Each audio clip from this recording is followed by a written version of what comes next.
رشتہ دیکھنے میں ستاروں پہ زیادہ ہے. اور پھر یہی وجہ ہے ستارے ملتے بھی ہوں جب ادھر توکل نہ ہو تو وہ گھر بستے بھی نہیں ہیں. پھر چپکلیشیں رہتی ہیں گھر کے اندر.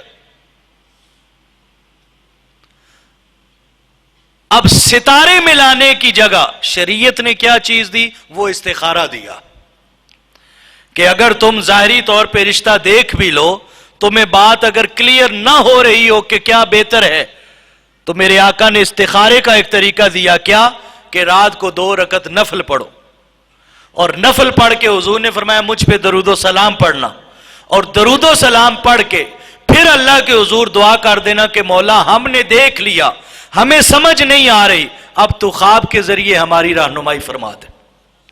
میرے آقا نے فرمایا پہلے ہی دن رہنمائی ہو جائے گی.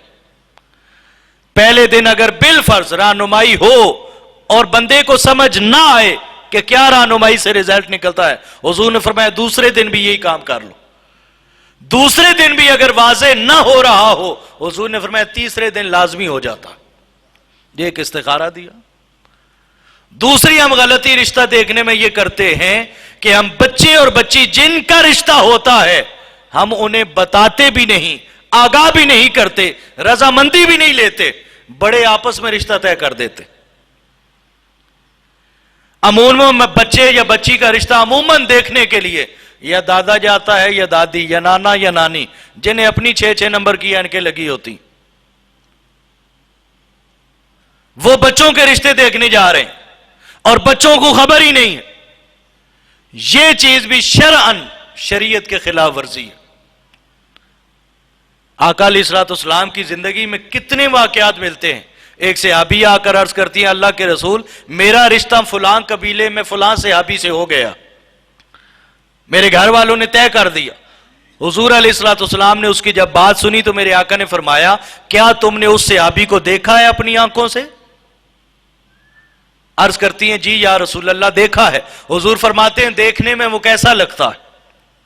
وہ جسمانی طور پہ معذور تو نہیں ہے؟ وہ صحابی عرض کرتی ہیں نہیں اللہ کے رسول وہ جسمانی طور پہ ٹھیک ہے، مفلوج نہیں ہے، معذور بھی نہیں ہے. حضور فرماتے ہیں کیا دیکھنے کے بعد تم نے اس سے کوئی بات بھی کی ہے؟ وہ عرض کرتی ہیں اللہ کے رسول بات تو نہیں کر سکی. حضور فرماتے ہیں واپس جاؤ گھر والوں کو لے کر اس سے بات بھی کرو، کیا خبر کہ وہ گونگا ہی نہ ہو زبان سے، اور آج تم نے بات نہیں کی کل تمہارے لیے پریشانی بن جائے.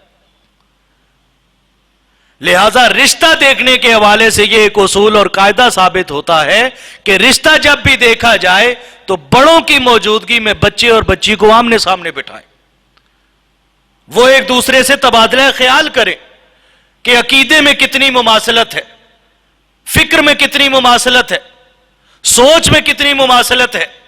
جب ان کو خبر نہ ہو اور بڑے رشتہ طے کر دیں، پھر جب نکاح ہوتے ہیں تو بچہ بچی آپس میں خوش ہی نہیں رہتے، کشیدگیاں جنم لیتی.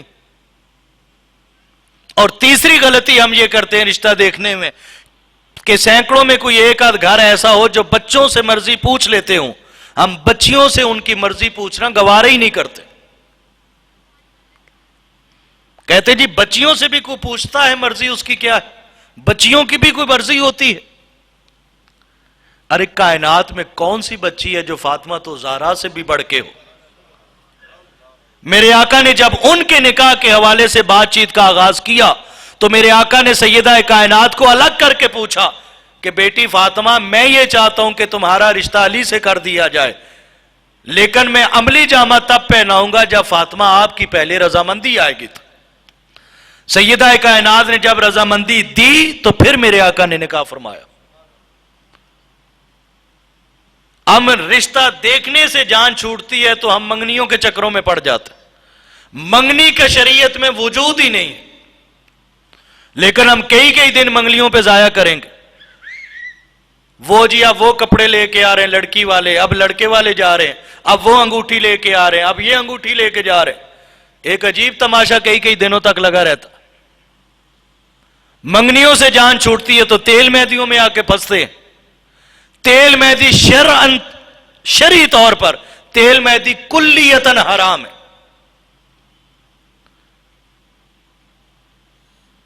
اس کا شریعت میں سرے سے وجود نہیں.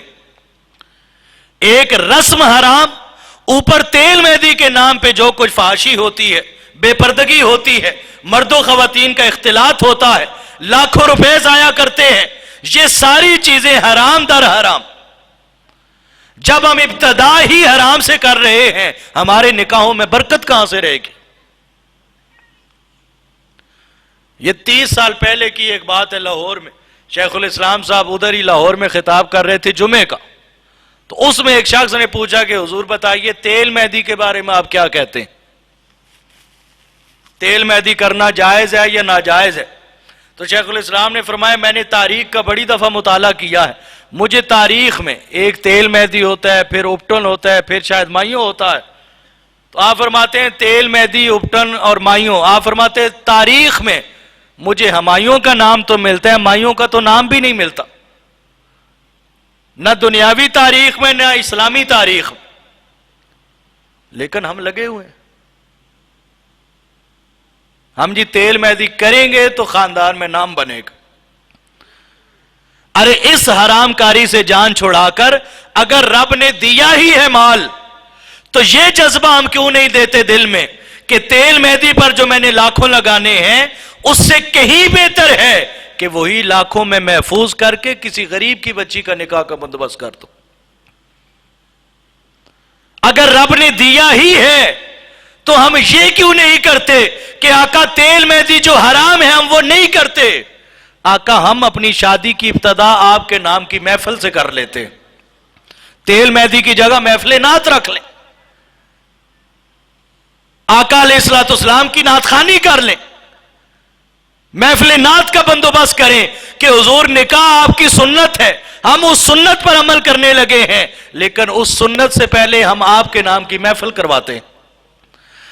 جب اس طرح کے کام ہوں گے تو پھر رب برکتیں بھی دیتا ہے نکاحوں میں.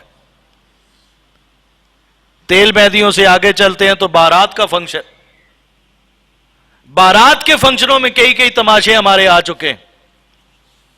اب تفصیلاً میں اس طرف نہیں جا رہا، آپ دیکھتے رہتے، کہیں بارات رکوائی ہے، کہیں دودھ پلائی ہے، کہیں جوتا چھپائی ہے، وغیرہ وغیرہ. یہ ساری فضول چیزیں. بارات کی جگہ ایک ہی چیز ہے جو شریعت نے دی ہے، وہ نکاح ہے. کیا چیز ہے؟ نکاح ہے. لڑکے کے لیے دوسری چیز جو شریعت نے دی وہ اس کا ولیمہ ہے. یہ دو چیزوں کا نام شادی ہے. اس کے علاوہ جو کچھ کر رہے ہیں وہ ہماری اپنی رسومات ہیں، من گھڑت چیزیں. اور پھر جب بارات کی چیزیں آتی ہیں تو اس میں جو ہم کرتے ہیں کہ سارا بوجھ لڑکی والوں پہ ڈال دیتے ہیں. بارات کی باری آئے تو فلاں تسی بھی آ جاؤ، تسی بھی آ جاؤ، تسی بھی آ جاؤ. وہ کہتے رہتے ہیں کہ آپ بندے کوشش کریں تھوڑے لے آئیں. ہم کہتے نہیں 50-60 بندے بارات میں لائیں گے اس سے ہماری شان نہیں بڑھے گی. ہم 50 نہیں 200 بندہ لائیں گے بارات. پتہ ہے نا کھانا کون سا پلے سے کھلانا ہے، وہ لڑکی والے جانے اور کھانا جانا. اور دوسری چیز لسٹیں بنا کے دیتے ہیں، جی ہمیں جہیز میں یہ بھی چاہیے، یہ بھی چاہیے، یہ بھی چاہیے. یہ جہیز پہلے دیں گے تو پھر آپ کی بچی ہم لیں گے.